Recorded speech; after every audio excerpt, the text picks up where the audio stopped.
प्रेमाला वय नसतं हे या गोष्टीतून तुम्हाला नक्की कळेल. गोष्ट लय भारी आहे, पूर्ण बघा. गोष्ट आहे छत्रपती संभाजीनगर मधली.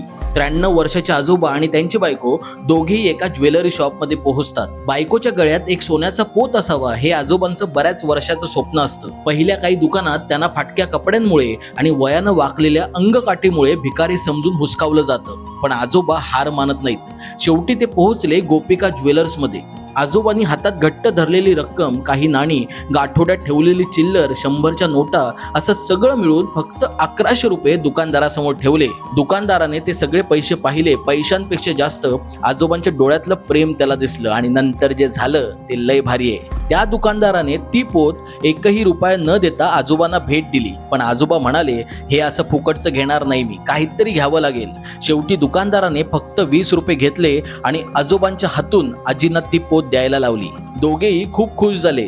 पहिलंच म्हटलं होतं गोष्ट लय भारी आहे. पण यातून एकच गोष्ट कळते, ती म्हणजे वय वाढतं, शरीर थकतं, पण खरं प्रेम कधीच जुनं होत नाही.